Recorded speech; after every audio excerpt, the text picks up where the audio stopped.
கர்த்தருடைய நாமம் மகிமைப்படுவதாக. இந்த நாளிலும் முறுமுறுப்பு என்ற தலைப்பிலிருந்து ஒரு செய்தியை நாம் பார்க்க போகிறோம். எல்லாவற்றையும் முறுமுறுப்பு இல்லாமல் செய்யுங்கள் என்று பவுல் பிலிப்பு பட்டணத்தில் உள்ள சபையாருக்கு, சபையின் மக்களுக்கு அறிவுரையாக கூறியிருக்கிறார். இதை நம்முடைய வாழ்விலே அறிவுரையாக எடுக்கலாம், எச்சரிப்பாகவும் எடுக்கலாம். பிலிப்பு 2:16 அவர் சொல்லியிருக்கிறார், எல்லாவற்றையும் முறுமுறுப்பு இல்லாமல் செய்யுங்கள் என்று. எல்லா சூழ்நிலையிலும் முறுமுறுப்பு இல்லாமல் இருக்க வேண்டும் என்று அவர் உணர்த்துகிறார். தனக்கு பிடிக்காத காரியம் நம் வாழ்க்கையில் வரும் பொழுது, நாம் நினைத்தது நம்முடைய வாழ்க்கையில் நடக்கவில்லை என்றாலும் நாம் முறுமுறுப்படைகிறோம். நம்முடைய வாழ்க்கையில் பெற்றுக்கொண்ட நன்மைகளை மறந்து முறுமுறுக்க ஆரம்பித்து விடுகிறோம். எல்லாம் நாம் நினைத்தது போல் நடக்க வேண்டும் என்று எதிர்பார்க்கிறோம். எதிர்பார்ப்பு மாறும்போது முறுமுறுப்பு வந்து விடுகிறது. முறுமுறுப்பு நம்மை வளர விடாது. முறுமுறுப்பு ஒரு பாவம்தான். இஸ்ரவேல் புத்திரர் எல்லா சூழ்நிலையிலும் முறுமுறுத்தார்கள். இஸ்ரவேல் புத்திரர் எல்லோரும் மோசேக்கும் ஆரோனுக்கும் விரோதமாக முறுமுறுத்தார்கள். காரணம், இஸ்ரவேல் புத்திரரை எகிப்து தேசத்தில் 430 வருடம் அடிமைகளாக இருந்த அனைவரையும் மோசே கர்த்தர் சொன்னபடி விடுவித்து வனாந்தர வழியாக நடத்தினார். இவருக்கு பின்னாலே பார்வோனின் சேனை இவர்களை பின்தொடர்ந்து பிடிக்க வந்தார்கள். இதனால் பயந்த இஸ்ரவேல் புத்திரர் யாத்ராகம் 14:12 நாங்கள் வனாந்திரத்தில் சாகிறதை பார்க்கிலும் எகிப்திலே வேலை செய்து அங்கே செத்தால் நலமாயிருக்கும் என்று முறுமுறுத்த வந்தார்கள். இதை பார்த்த கர்த்தர் அவர்களுக்காக யுத்தம் செய்தார். வனாந்திரத்திலே நடந்து சென்ற போது எகிப்திலே வாழ்ந்த வாழ்க்கையை நினைத்து முறுமுறுத்தார்கள். கர்த்தர் செய்த நன்மைகளை மறந்தார்கள். அவர்கள் முன்பாக பார்வோன் சேனையை, வீரர்களை, குதிரைகளை எல்லாவற்றையும் சமுத்திரம் விழுங்கி போட்டதை மறந்தார்கள். சமுத்திரத்தின் ஊடாக வெட்டாந்தரையிலே கர்த்தர் நடத்தி வந்த செயல்களை எல்லாம் மறந்தார்கள். அப்பம், காடை, தண்ணீர் கேட்டவுடன் கர்த்தர் கொடுத்தார். அதையெல்லாம் மறந்து கர்த்தருக்கு விரோதமாகவும் மோசேக்கு விரோதமாகவும் முறுமுறுத்தார்கள்.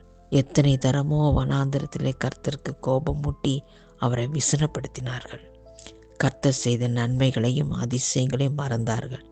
சங்கீதம் 78:11 அவருடைய செயல்களையும் தாங்களுக்கு காண்பித்த அதிசயங்களை மறந்தார்கள் என்று சொல்லப்பட்டுள்ளது. உணவுக்காக முறுமுறுத்தார்கள், தண்ணீருக்காக முறுமுறுத்தார்கள், மோசேயின் வழி நடத்துதலை நம்பாமல் முறுமுறுத்தார்கள்.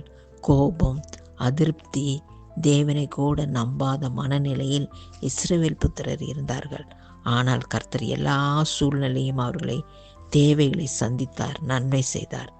அவர் அதிசயமானவைகளையே செய்தார். இஸ்ரவேல் ஜனங்கள் கர்த்தரிடம் முறுமுறுத்தாலும் கர்த்தர் அவர்களுக்கு நன்மையே செய்தார். சங்கீதம் 78:13 13 28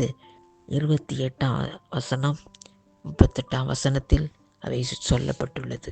13 28 வரைக்கும். கடலை பிளந்து அவர்களை கடக்க பண்ணி ஜலத்தை குவியலாக நிற்கும்படி செய்தார். பகலிலே மேகத்தினாலும் இரவிலே அக்கினி வெளிச்சத்தினாலும் அவர்களை வழிநடத்தினார்.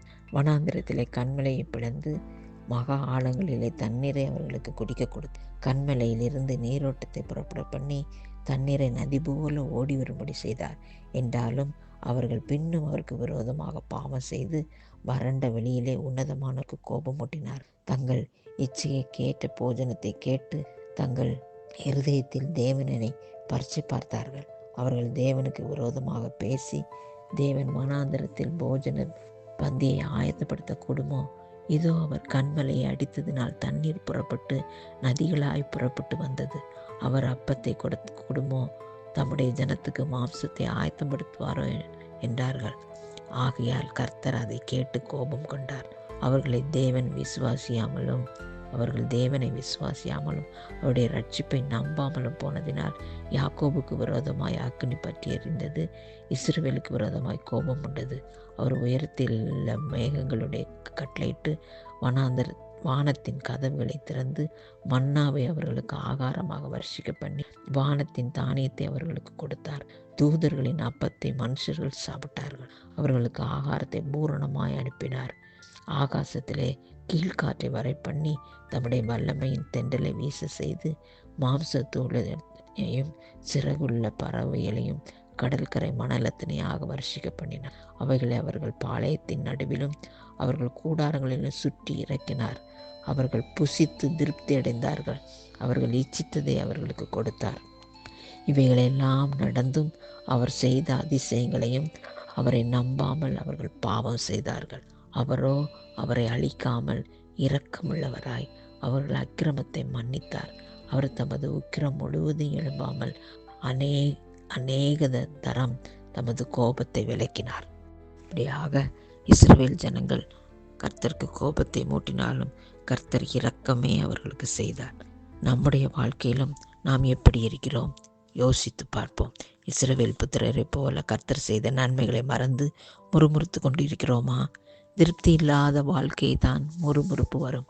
கர்த்தர் கொடுத்தவைகள் பொருட்களோ, குடும்பமோ, வேலையோ, படிப்போ, தொழிலோ எதுவானாலும் ஆசீர்வாதமாக நன்மையாக நம் வாழ்க்கையிலே திருப்தியோடு வாழ்வோம். திருப்தியோடு வாழ பழகுவோம். பிலிப்பியர் 2:16 சொல்லப்பட்டது போல முறுமுறுப்பில்லாமல் வாழ்வோம். சமாதானம் குடும்பத்தை ஆளக்கடவது. பிலிப்பியர் 4:11 சொல்லி இருக்கிறபடி எந்த நிலையில் இருந்தாலும் மன ரம்யமாக இருக்க கற்றுக்கொள்வோம். பவுல் பிலிப்பு சபைக்கு சொல்லும் பொழுது எப்பொழுதும் சந்தோஷமாயிருங்கள் என்று சொல்லியிருக்கிறார். முறுமுறுப்பு நிம்மதியை குலைத்துவிடும். எப்பொழுதும் நம் சொந்த வாழ்க்கையிலே, குடும்ப வாழ்க்கையிலும் மனநிலையிலே சந்தோஷமாக வாழ்வோம். பவுல் சொன்னது போல பின்னானவைகளை மறந்து முன்னானவைகளை நோக்கி கடந்து செல்வோம். அம்மா வீட்டில் இப்படி இருந்தேன், படிக்கும் பொழுது இப்படி இருந்தேன், எப்படியெல்லாம் நடக்கணும் என்று யோசித்து பல சூழ்நிலைகளை சொல்லி முறுமுறுக்காதபடி வாழ்க்கையை சந்தோஷமாக முறுமுறுப்பில்லாமல் வாழ்வோம். போதும் என்கிற மனநிலையை வாழ நம்மை மாற்றிக்கொள்வோம். எந்த நிலையில் நாம் இருந்தாலும் அவரிடம் வரும்பொழுது நம்மை மன்னித்து ஏற்றுக்கொள்ள, நமக்கு அதிசயம் செய்ய அவர் உண்மையுள்ளவராகவே இருக்கிறார். இம்மட்டும் நடத்தி வந்தவர் இன்னமும் நடத்துவார். புரியாத பாதையிலே நடத்துவார்.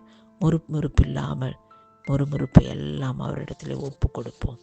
அவர் நம்முடைய ஐஸ்வர்யத்தின்படி உங்கள் குறைவுகளை எல்லாம் கிறிஸ்து இயேசுவிலே மகிமையிலே நிறைவேற்றுவார். பிலிப்பியர் 3:11-14 எதற்காக நாம் அழைக்கப்பட்டோமோ, தெரிந்து கொள்ளப்பட்டோமோ அந்த பாதையிலே முறுமுறுப்பில்லாமல் மன ரம்யமாக வாழ்வோம். எல்லா சூழ்நிலையிலும் முறுமுறுப்பை அகற்றிவிட்டு திருப்தியுடன் வாழ்வோம்.